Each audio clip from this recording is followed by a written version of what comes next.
Hello everyone, myself Subhajit.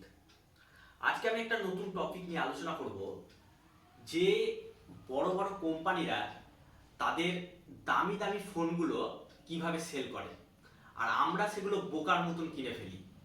তার কারণ হচ্ছে একটা যদি জিনিস আমরা ভেবে দেখি যে দিনের শেষে এই ফোন নিয়ে আমরা বেসিক্যালি কি কি করে থাকি। যদি আপনারা হিসেব করেন তাহলে দেখবেন যে টাস্কগুলো আমরা করি তা একটা নর্মাল যে ফোনের রেঞ্জ 10 থেকে 15 হাজার কিংবা তার থেকে বেশি একটু, তাতেও যা করি একটা দামি ফোন কিনেও আমরা তাই করি। অর্থাৎ আমরা কোনো পার্থক্যই খুঁজে পাই না, কিন্তু তবুও আমরা এই ফোনগুলো কেউ কেউ শখে কিনে থাকি, কেউ শো করার জন্য কিনে থাকি। তো বেসিক্যালি কি এমন ফ্যাক্টর থাকে যা এইসব কোম্পানিগুলো সাধারণ মানুষ বলতে আমি মধ্যবিত্ত মানুষকে বোঝাচ্ছি, যাদের সঙ্গে মাইন্ড গেম খেলে। প্রথম হচ্ছে বেশ কিছু ফিচার্স, এক্সপেন্সিভ ফিচার্স, এগুলোকে অ্যাডভার্টাইজ করে। হয়তো সেটা প্রসেসর কিংবা কোনো ক্যামেরার ফিচার বা ডিসপ্লে, এই ধরনের অনেক ফিচার্স ফোনের। আমি ডিটেলস কোনো টেকনোলজি রিলেটেড রিভিউ এখানে করব না, অনলি কেবল বলবো যে এইসব কিছু কিছু গিমিক দিয়ে সাধারণ মানুষকে কিন্তু আকর্ষণ করে, আর আকর্ষণের বশে এইসব ফোনগুলো আমরা কিনে ফেলি অনায়াসেই। আমাদের যেগুলো হয়তো অনেক কষ্টার্জিত পয়সা, সেগুলোকে ধ্বংস করে এইসব ফোনগুলো কিনি, কিন্তু আলটিমেটলি কোনো কাজেই আসে না। তার কারণ একটা নর্মাল রেঞ্জের ফোনেও আমরা যা করি দিনের শেষে এইসব দামি দামি স্মার্টফোনেও তাই করি। আর আশা করি এরকম ধরনের ভিডিও প্রচুর পেয়ে যাবেন সব জায়গায়, যে এইসব গিমিক বা ওভার হাইপড দামি স্মার্টফোন। কিন্তু আমি আজকে এইসব কিছুই বলবো না, আমি একটা জিনিসই বলবো, এই ফোনগুলো নেহাতি খেলনা নয় বা ফেলনাও নয়। এইসব ফোনগুলো, দামি ফোনগুলোরও কিছু কিছু গুরুত্ব কিছু কিছু ক্ষেত্রে অবশ্যই আছে, যা আমাদের সবার হয়তো কাজে আসে না, কিন্তু কারো কারো কাজে আসতেও পারে। আমি সেইগুলো নিয়ে আজকে বলবো। একদমই পুরো গিমিক নয় বা পুরো খেলনা এগুলো কিন্তু নয়। হ্যাঁ, ম্যাক্সিমাম ক্ষেত্রেই আমরা যারা কিনে থাকি তাদের বেশিরভাগটাই আমরা পয়সা অপচয় করি, হয় সেগুলোকে শখ মেটাতে কিংবা শো করতে।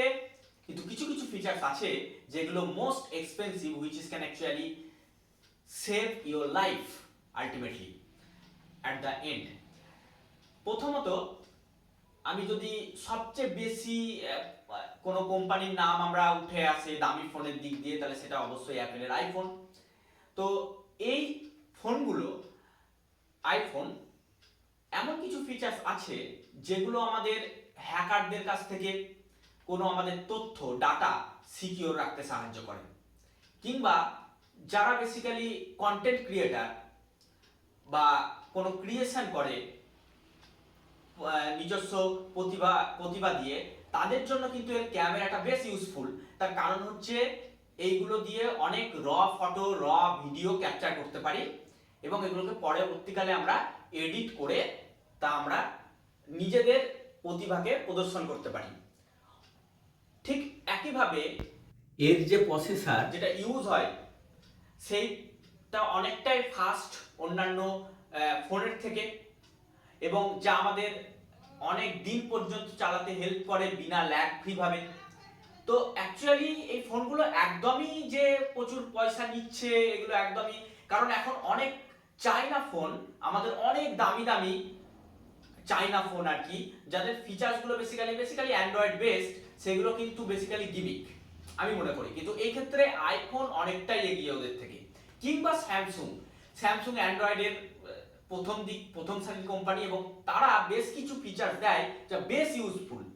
যেমন তাদের ইউআইটা এতটাই কার্যকরী, অনেক জিনিস যারা ছোট কন্টেন্ট ক্রিয়েটার বা ছোট কোনো কাজে নিযুক্ত, তারা কিন্তু অনায়াসে এদের অ্যাপ দিয়ে অনেক কিছু ক্রিয়েট করতে পারে।